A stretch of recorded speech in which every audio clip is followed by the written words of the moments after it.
Salam sejahtera, terima kasih karena bersama dengan saya di Nazilin Unity Channel. Wow, rupa-rupanya adakah ini adalah rahasia paling besar Ali Azmin Ali?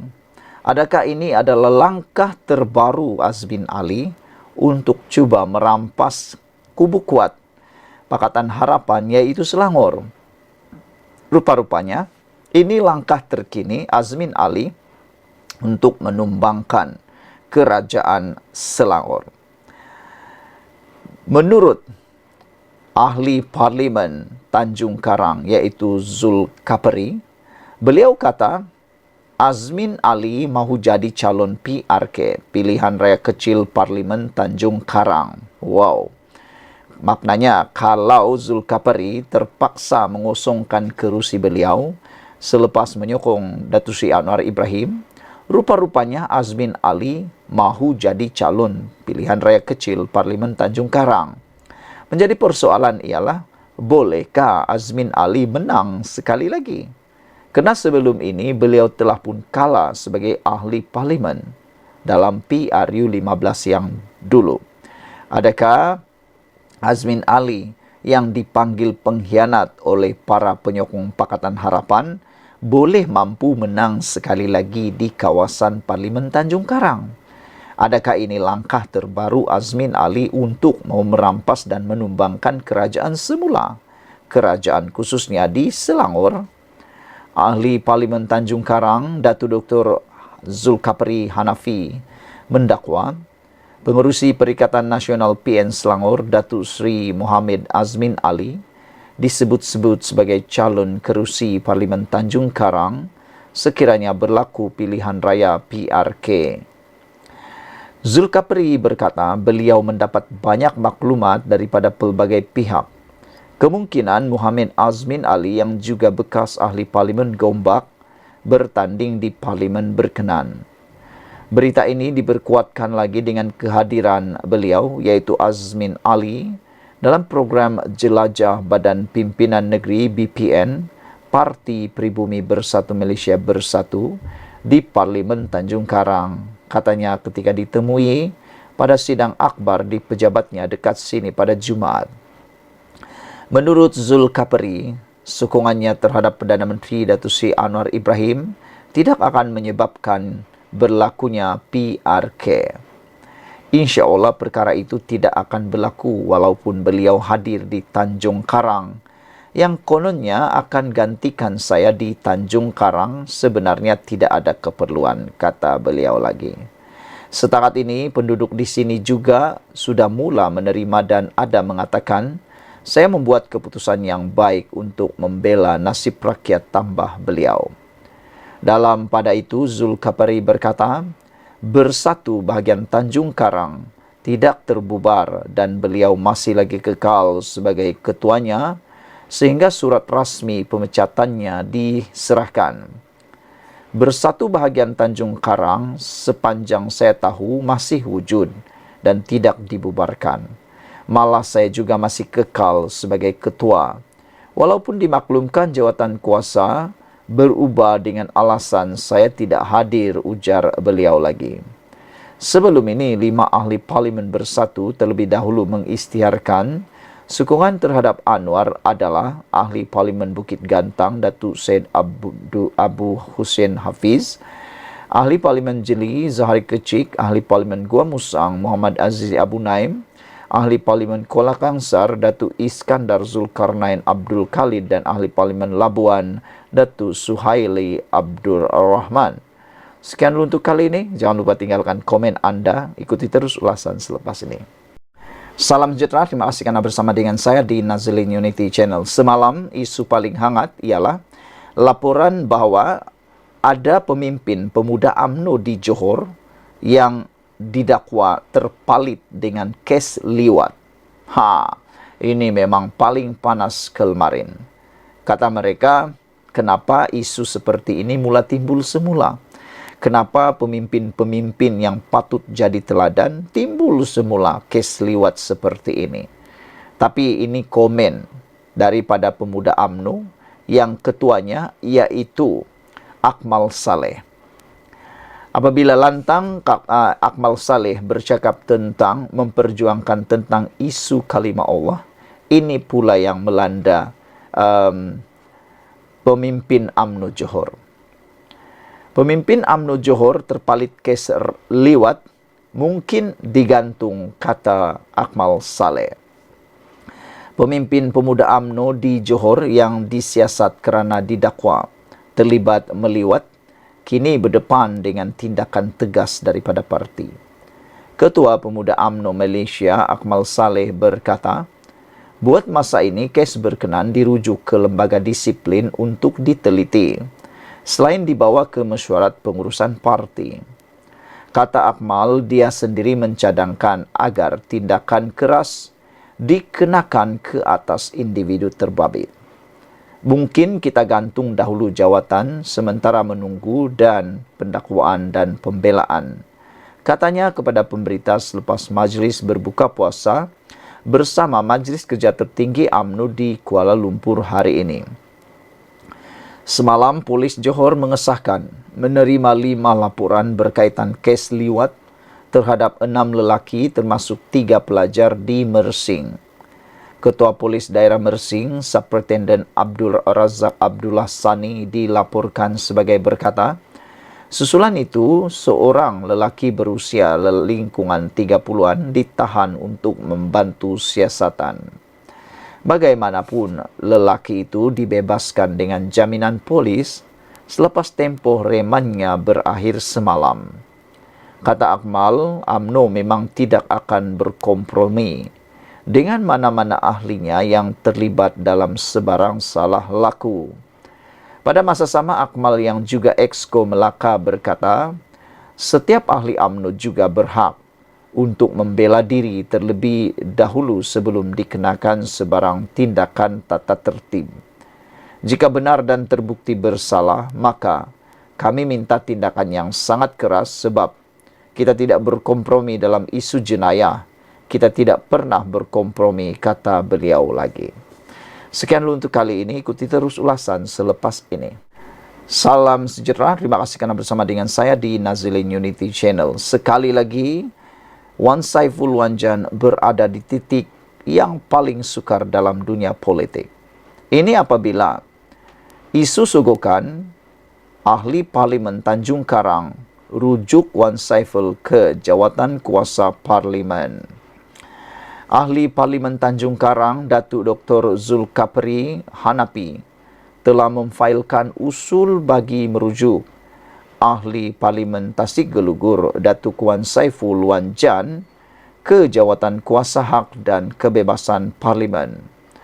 Beliau berkata, usul itu adalah berkaitan kenyataan Wan Saiful di Parlimen semalam yang dianggap sangkaan jahat dan cuba mengelirukan Dewan dengan tuduhan terhadap dirinya sebagai ejen yang memujuk dan menyogok ahli Parlimen Perikatan Nasional untuk menyokong kerajaan. Kenyataan itu juga dilihat semata-mata untuk mengaibkan atau mengheret saya dalam agenda peribadi beliau bagi memburukkan imej saya selaku ahli Parlimen Tanjung Karang yang juga menyokong kerajaan Madani.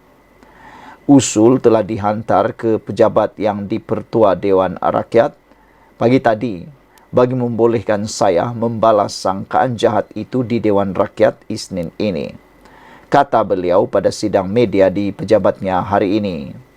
Zulkafari menyifatkan kenyataan Wan Saiful sebagai tidak bertanggungjawab dan beliau tidak boleh memberikan penjelasan semasa tuduhan dibuat kerana terpaksa pulang bagi menyambut kunjungan Sultan Selangor Sultan Sharifuddin Idris Shah ke Tanjung Karang. Oleh kerana saya tiada di Dewan Rakyat semasa kenyataan itu, maka saya akan bawa usul tersebut bagi membetulkan sangkaan jahat yang dibuat, katanya. Semalam Wan Saiful mendakwa Zulkapri dan ahli Parlimen Gua Musang Muhammad Azizi Abu Naim bersama 3 lagi individu dikenali sebagai Hasnan, Datuk Azman serta Datuk Rahim membuat kacau ganggu dalam usaha mempengaruhi kelakuan dan sokongan beliau kepada kerajaan. Saudara-saudara sekalian, ramai netizen sebenarnya teruja dengan isu ini. Mereka nak tahu siapa yang bohong, siapa yang bercakap benar. Dan lebih parah lagi, mereka kata, kita nak melihat orang yang memfitnah atau difitnah, cepat-cepatlah ditunjukkan jalan. Kata mereka, kalau betul lah ada unsur fitnah dalam isu ini, mereka mahu supaya orang yang memfitnah itu ditunjukkan jalan, dihukum, digantung parlimen 6 bulan. Karena sebelum ini telah pun pernah Timbalan Perdana Menteri Zahid Hamidi bercadang untuk membuat usul menggantung Wan Saiful Wan Jan untuk menghadiri parlimen kerana tindakan beliau menyatakan dakwaan yang mengelirukan di Dewan Rakyat. Tetapi Wan Saiful Wan Jan telah pun mengambil keputusan untuk menarik balik dakwaan itu dan memohon maaf. Ini menyebabkan Zahid Hamidi menarik balik usul tersebut. Tapi kali ini kata mereka, jangan lagi tarik balik usul, teruskan supaya kita tahu cerita sebenar di sebalik semua pendedahan demi pendedahan Wan Saiful Wan Jan. Dan ada juga yang mencabar Wan Saiful Wan Jan supaya membuat pendedahan, membuat kenyataan di luar dewan. Jangan dalam dewan saja, kata mereka. Kalau benar itu betul-betul berlaku dan ada bukti, mereka kata Wan Saiful Wan Jan patut membuat kenyataan media, membuat laporan kepada SPRM dan jangan buat pendedahan di parlimen saja, kerana di parlimen mereka dilindungi oleh Akta Keistimewaan Ahli Parlimen. Tapi kalau di luar dewan, mereka boleh disiasat ataupun perkara itu boleh disiasat oleh pihak berkuasa yang berkaitan. Jadi, apa pendapat anda? Patutkah perkara ini dibiarkan saja? Ataupun seperti kata netizen, Wan Saiful Wan Jan patut mendedahkannya di luar dewan kalau benar beliau rasa dia di pihak yang benar. Sekian dulu untuk kali ini. Jangan lupa tinggalkan komen anda. Bye-bye. Salam sejahtera. Terima kasih kerana bersama dengan saya di Nazilin Unity Channel. Ini komen Bos Maidin berkait dengan isu stalking kalimah Allah. Bos Maidin kata tak patut tular gambar stalking kalimah Allah.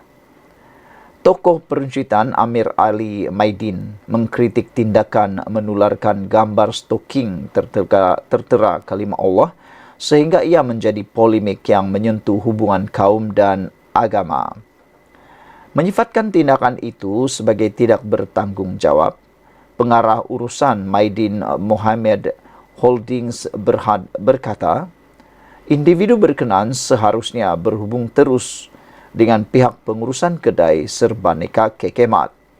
Sepatutnya individu itu bila dah nampak benda tak kena, panggil pengurusan Kekemat dan maklumkan perkara itu salah supaya produk itu boleh dikeluarkan daripada rak mereka.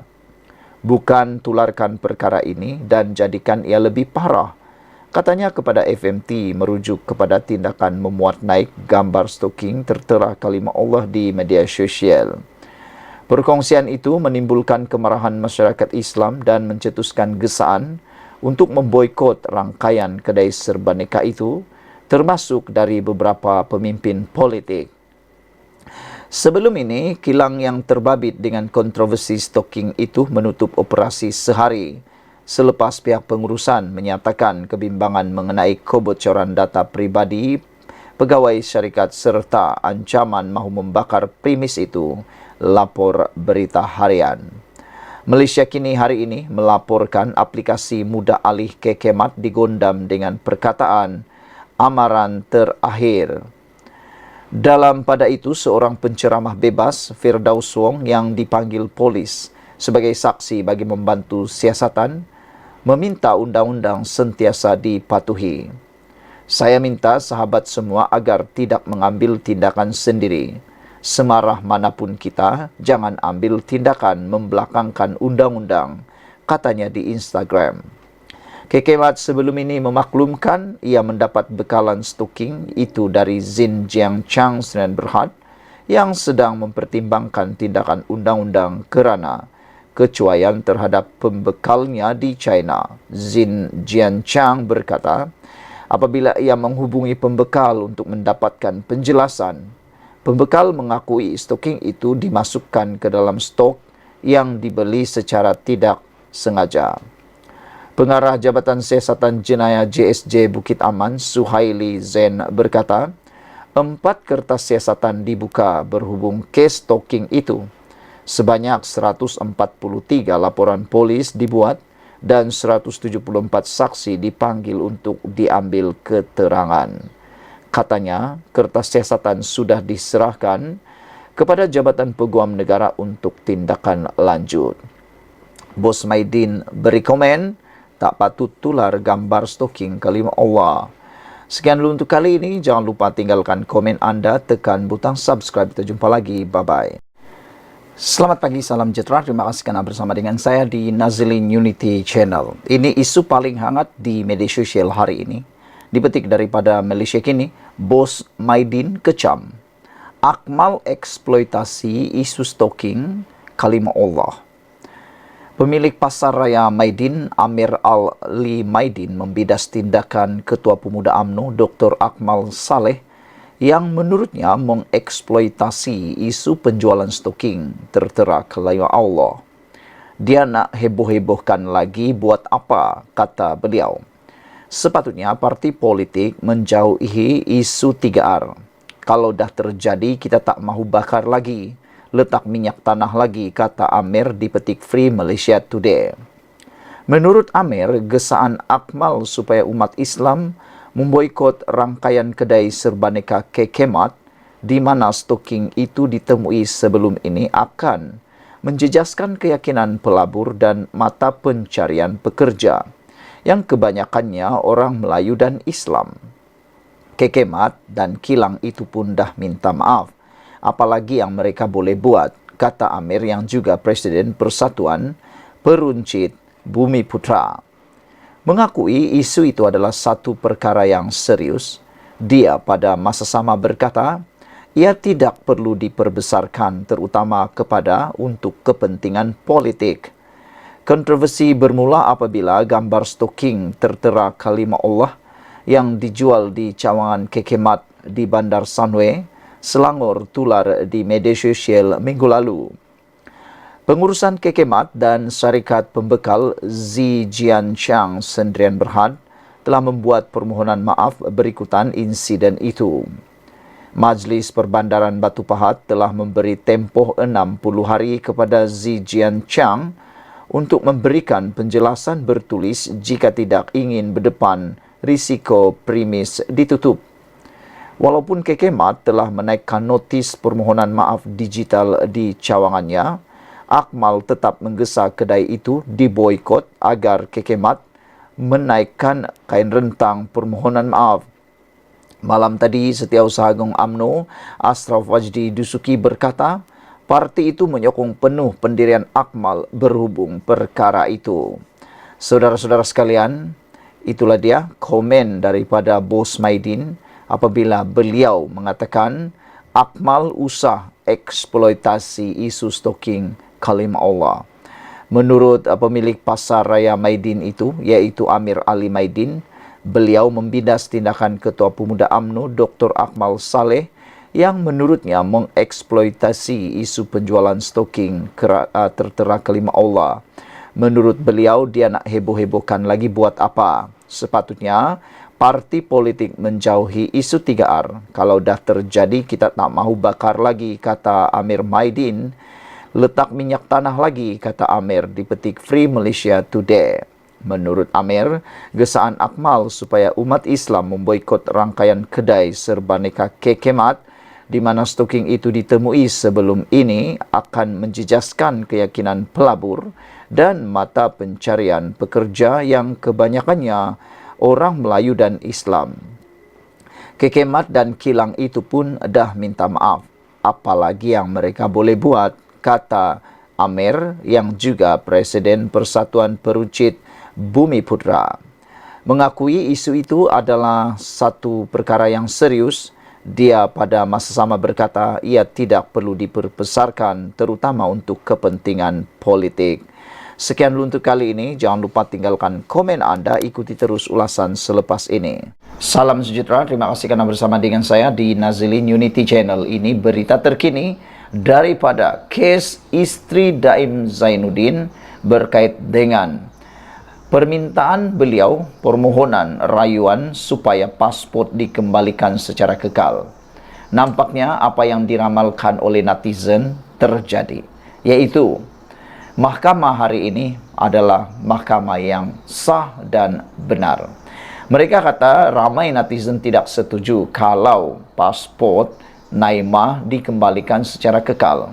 Walaupun Peguam Naimah mengatakan bahawa tiada kemungkinan beliau melarikan diri, tapi netizen kata untuk langkah berjaga-jaga, pasport tersebut tidak boleh diserahkan semula secara kekal. Selain daripada itu, ditakuti ianya akan jadi duluan, ikutan dan akan menjadi bualan mulut pula. Dan mereka takuti nanti jangan-jangan akan berlaku dua darjat, yaitu Naimah dapat, orang lain tak dapat, kata mereka. Jadi kalau bertindak adil, tepatlah keputusan ini. Naimah gagal minta pasport dikembalikan secara kekal. Di Mahkamah Tinggi Kuala Lumpur hari ini menolak permohonan Naimah Abdul Khalid untuk pemulangan pasportnya secara kekal yang diserahkan kepada Mahkamah Session sebagai sebahagian daripada syarat jaminan RM250,000 yang dikaitkan dengan kes jenayah pendedahan asetnya yang belum selesai. Hakim Mahkamah Tinggi Ahmad Bache hari ini berkata bahawa Mahkamah Session telah menggunakan budi bicaranya dengan betul dalam memerintahkan penahanan pasport Naimah sebagai sebahagian daripada syarat jaminan.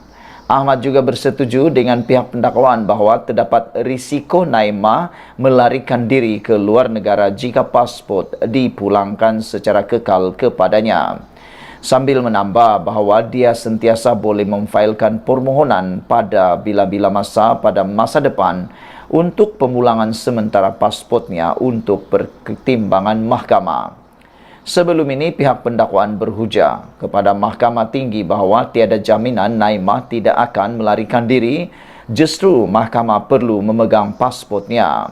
Ahmad hari ini berkata terdapat risiko Naimah melarikan diri dalam senario hipotesis di mana suaminya Daim yang sudah tua, yang berkerusi roda dan tidak sihat, mungkin memerlukan rawatan perubatan daripada fasilitis kesihatan luar negara.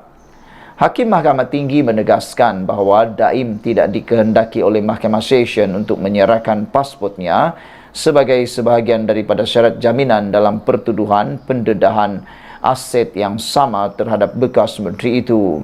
Jika pasport pemohon ada bersamanya dipulangkan secara kekal, maka saudara-saudara sekalian, menambah lanjut, kata pendakwaan, jika pasport pemohon ada bersama beliau dipulangkan secara kekal, maka besar kemungkinan apabila kedua-duanya, iaitu Naimah dan juga Daim Zainuddin berada di luar negara, mereka mungkin tidak kembali untuk menghadapi prosiding di hadapan Mahkamah Session, kata Ahmad.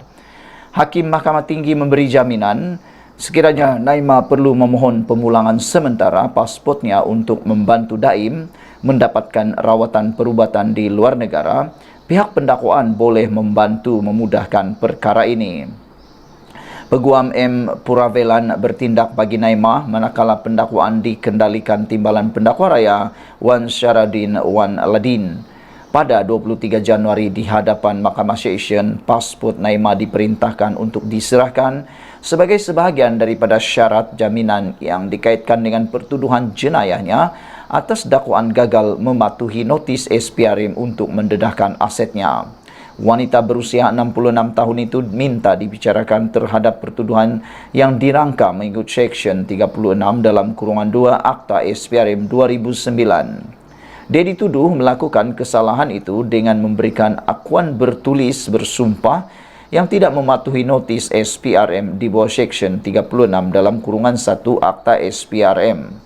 Dituduh melakukan kesalahan itu antara 13 hingga 14 Disember tahun lepas. Dia boleh dipenjara sehingga 5 tahun dan denda sehingga RM100,000. Aset yang didakwa tidak didedahkan melibatkan beberapa bidang tanah, hartanah dan kenderaan Mercedes-Benz. Mengikut lampiran yang dilampirkan pada pertuduhan dan dibacakan di mahkamah, antara 8 hartanah yang didakwa itu terlibat ialah Menara Ilham di Kuala Lumpur, sebuah rumah di Bukit Tunku, Kuala Lumpur, serta 6 bidang tanah, 5 di Kuala Lumpur dan 1 di Pulau Pinang. Sekian dulu untuk kali ini. Jangan lupa ikuti terus ulasan di channel ini selepas ini.